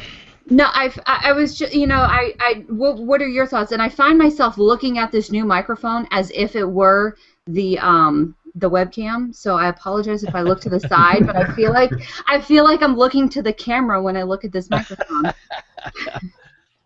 But no, what are other thoughts on this NWS having Skype and its capabilities? LWX, when we had our workshop several weeks ago, said that they had this capability, and I thought it was wonderful. It's a way where we can do little interviews, we can do, pieces when there's severe weather in our area, and everyone know that I live in an area where severe weather is not a daily occurrence. This is something that does not happen. In fact, the last several years have been fairly quiet, even along the lines of severe thunderstorms. Other than that derecho. I'll jump in. On the one hand, it's great for the National Weather Service, and I think that they certainly can explore new ways to get their message out. I thought the email that we got from the fellow on the West Coast was really well written, and I thought made some really good points, not the least of which being a lot of folks got into the Weather Service because they didn't want to do TV. Right. They got into the Weather Service because they didn't feel that was their bailiwick, wasn't something they were passionate about, what have you. But in any event, that's why they got into it, was to do the weather and not to deal with the public comm side or what have you. And so there's that. I also think that broadcasters need to pay attention, and I think Kevin made the point while he was on that there you've got the three categories of people. You got the partly cloudy 72. There's the partly cloudy 72, and I want to know a little bit about the why, and then I want the hardcore weather weenies. And last I checked, television stations got paid by the viewer. Websites got paid by the click, by the ad impression, what have you, and losing any of that is maybe a slow erosion, maybe a fast erosion of what essentially pays for what we do. Now, does that mean that we should say, no, we're not going to allow any additional competitors into the marketplace? No. On the other hand, that does make we may have to rethink how we do what we do. But one of the points that AccuWeather has made, and I list them because they've jumped in on this quite frequently, but one of the points that they've made is it's really hard to compete against the full faith and credit of the United States federal government. This is a government that is huge and has a lot more resources. If it wants to bring them to bear, it certainly could into any industry it wants. And so one of the reasons that we produced the industry, the enterprise, as it were, produced the Fair Skies report back in the 90s, I think, to talk about what the individual roles are. Just not to draw hard boundaries by any stretch of the imagination, but to sort of set up a general idea of what the public sector was to do, what the private sector, what the media, what the academics, all that kind of stuff, what all the individual roles were supposed to be. And what that was to do was to sort of say, okay, this is a safe area where you guys can go and do your thing, and we're not going to cause any problems in terms of anti-competitive and that sort of thing, or competing against the federal government. And I think that it may be time to revisit that, because the enterprise has changed, the landscape has changed, and do I think that the private sector has anything to worry about the Weather Service producing an app? I mean, come on. Right. FEMA has a better weather app than the Weather Service has a weather app. I mean, let's wrap your heads around that one. And no disrespect to our friends at FEMA, but come on. On the other hand, should AccuWeather need to fear that their app is going to get competed against by the Weather Service? I mean, these are issues that I think are worth considering and talking about, rather than just dismissing out of hand. And I hear a lot of the way this argument has gone, there's been a lot of either you're with us or against us, and there's no middle ground. There's no room to talk. It's the polarization that Greg and James were talking about climate change. It's the same thing. It's either you're full on with the Weather Service and you think it's great and they should do their thing, or you're full on with the TV folks and say the Weather Service should not touch all this. This is our rule. This is our rule. I think there's room for us to have a conversation to figure out what works for our enterprise. Because when the Fair Skies report was done 20 years ago, it was a different world than it is now. And why can't we talk together? Why can't we utilize what the National Weather Service has to offer, along with the communication skills and what the broadcast Mets use on a daily basis. There should be that combination instead of going against each other as in other political states that were mentioned earlier. Why can't we all just? I'm gonna say something. Yeah, I'm gonna say something that's gonna make Kevin's head explode. Probably gonna make a lot of heads explode in the industry. But there's a whole lot of duplication of effort. I'm just gonna put that out. I'm not saying that people outside the Weather Service shouldn't forecast or that the Weather Service shouldn't get into the communication business. But heavens to Betsy, if we were to line our ducks up and to be efficient as an enterprise and to think of ourselves as a whole organism, think of what we could do if there wasn't so much duplication of effort. And I'll just throw that out. I don't necessarily know where we go with that. Just a conversation starter. But I think the reality is there's so much territoriality. Mm-hmm. Yeah. And because the bottom line is we need to make a buck, and I don't mean we. I mean, this is a very broad term. Right. I think we want to guard our ground very, very closely. Mm-hmm. We can't get away from it. I go back to the comment that Steve Miller made a few weeks ago when he was on, talked about how, if you could make a business reselling something that didn't cost you anything, why wouldn't you do that? The Weather Service is providing a lot of great data. They don't have an app, and the fact that nobody else has come along and put out just take the Weather Service output, brand it as how you want, but just resell it. Give me a $5 app that just nothing but Weather Service forecasts, geo-targeted polygon alerts, and that sort of thing, and Weather Service, your radar data, and that sort of thing. You'd make a killing because you got the data to back it up. And it's not costing you anything. Little software development, little support, and you're done. You can send your royalty checks over to NSJ on Twitter. But what about the morale behind that? And I'm thinking, obviously well outside the box. But the basis behind that is that it is someone else's product. Why am I putting my name on someone else's product? I'm not saying you put your name on somebody else's product. He branded as the Weather Service. But given the current competitive environment, the Weather Service isn't going to produce an app. So why somebody in the private sector hasn't just the data are out there. They're sitting on an FTP server just saying, come get me. But anyway, we do need to keep the show moving. Albert, do you have any more email for us, or shall we roll on? Well, we can read the kind email from California. It is a long email. Would you like me to read that?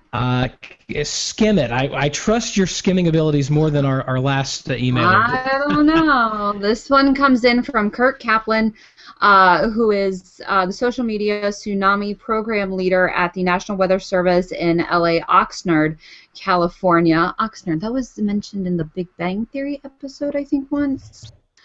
Just speaking out loud. So basically, Kurt wants us to know that the media is over 60 miles away from their office.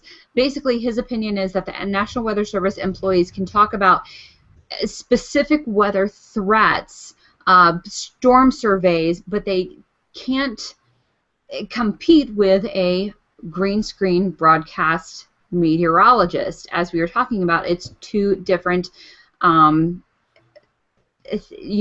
totally different skills that we're talking about. And he's heard a few snooty, introverted NWS Mets complain about the media, but at the same, we need to, the broadcast media should look at it from, I look at it as what the National Weather Service, look at all of that they do, and they're so more skilled than I am.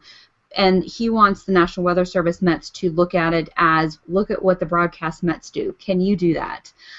So basically, he is saying that he supports this NWS Skype opportunity because it's not something that would be competing with the broadcast Mets.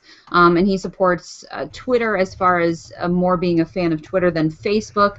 Obviously, Facebook has its somewhat perks, but at the same time, it can, Twitter is just better in my opinion, and I'll speak to that from Kurt. So thank you, Kurt Kaplan from the National Weather Service, for sending in your email. That was a great email that you did send to all of us. All right. And if somebody wants to send us an email, how do they do that? Email at weatherbrains.com. You can also find us on the Twitter and the Facebook. Send us your comments and your show critiques. Those go to email at weatherbrains.com. Also, your guest suggestions and what you like or don't like about the email segment. All right. Picks of the week. We'll go around the digital mahogany table. This is an opportunity to share something weather-related. Can be a website, book, magazine article, journal article, television program, any of that good stuff. And I will start. A friend of mine, Greg Dobson, and a number of his colleagues have produced a fantastic introduction to GIS, or Geographic Information Systems, using meteorological data. If you have always been interested in this whole GIS thing and you want to know how to get into it, this is going to be a great way to do it, because if you're listening to this program, chances are you're probably interested in the weather, and why not use the weather to learn a new skill? And I got to tell you, GIS is a big thing, and it is only getting bigger as we move more toward things like geo-targeted warning alert apps and that sort of thing. So check that out. That is good stuff. Kevin Selly just ducked out. He left, but his pick of the week his pick of the week was the SPC mobile website, spc.noaa.gov/m. And by the way, all the links are on weatherbrains.com, so don't feel like you need to pull over and write these down right now. You can check those out anytime on weatherbrains.com. Dr. John Scala, pick of the week from you, sir. Yeah, Nate, this is an article that appeared in the Wall Street Journal last week. Actually raised a bit of a stir here in the U.S. Title of the article, Cloudy with a Chance of Censorship, China Bans Unofficial Weather Reports. So the basis of the article is, if you're an amateur, you're not going to be able to publicize your forecast. That's only the Chinese Meteorological Administration. Only the professionals can get their forecasts out there, not you amateurs. Implications for the U.S.? Interesting. AKA, if you're a teenager on Facebook reading a weather map. All right, pick of the week, Brian Peters. Well, I got so nostalgic with our guest. I got a link to a weather teletype code page. Love it. Bring back some of the old days. Aubrey Rabanowitz, a pick of the week from you, madam. Mine is a bright filament eruption from NASA, an eruption on April 28th to 29th in a large burst of bright plasma. Gotta love those NASA photographs. They're amazing. Good stuff. So you can find all the picks for the week on weatherbrains.com at any time after the show is posted, and the show notes get posted later on tonight or first thing tomorrow morning. Taking a look ahead at some upcoming episodes, we have author Holly Bailey. She'll be on next week. Following that, Monday, May 18th, Kelton Halbert from Tempest Chasing and David Drobny from Nashville will be on the program talking about severe weather and Nashville weather. And a very special show. We're excited about this one. We all know and love J.B. Elliott, who had to retire from the show some time ago. And by golly, we've been talking about having a story swapping show, talking about J.B. stories. And by golly, we're going to do it. It'll be Memorial Day night. So before the fireworks get going, or maybe after the fireworks get going in your time zone, come on in, join us. We're going to sit around the mahogany table, and we're going to tell some JB stories, because JB's a great guy, and we miss him here on the program. We figured let's have some fun and tell some good JB stories. So those are the next few shows. If you have any comments or show title, theme, topic, guest suggestions, you can send them to us. Email at weatherbrains.com. You can find us on Twitter, Facebook, Google+. Chances are if you type in WeatherBrains, we're probably going to be the first thing that comes up. Just remember, no space between weather and brains. And until next week, where we'll pick the show up again, 8:30 Central here on Google+, or anytime after that on iTunes, Stitcher, and your favorite podcast app, I am not James Spann. Good night, and God bless. Take care. Okay. Good night, everybody. See you, Brian. Y'all take care. Good night. Bye. See you all Wednesday.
Monday nights, I got two shows going on. I got the TV news in there, and I got WeatherBrains in here, and I got a light out. What a disaster. And we have this one and that one. I better be quiet, though. They might be on the air here. Hang on. Let's see. No. They're all gone. Ah. All right. Now, this is really creepy. So we're doing the Periscope thing, and we're doing the WeatherBrains thing. Wow. Yes, so for those watching on Periscope, they're watching for Classic Song of the Night. This is Classic Song Week, and if you want to watch the Periscope, go to my Twitter feed. There's a link over there. But for those of you on the WeatherBrains side, thanks. I thought Greg Fishell was a great guest. I love his attitude, love his philosophy. I think he's a great forecaster, just a great guy. We need more people like him in the business. So thanks to Greg. And what I'm going to do is turn off the WeatherBrains stream. And if you want to follow us over to the Classics Rock Song of the Night. I've got it tonight. All right. Yeah, there is a big delay between the two. I think the latency is longer on Google Plus compared to Periscope. So anyway, WeatherBrains, thank you guys for watching and listening. We'll see you next week. Bye.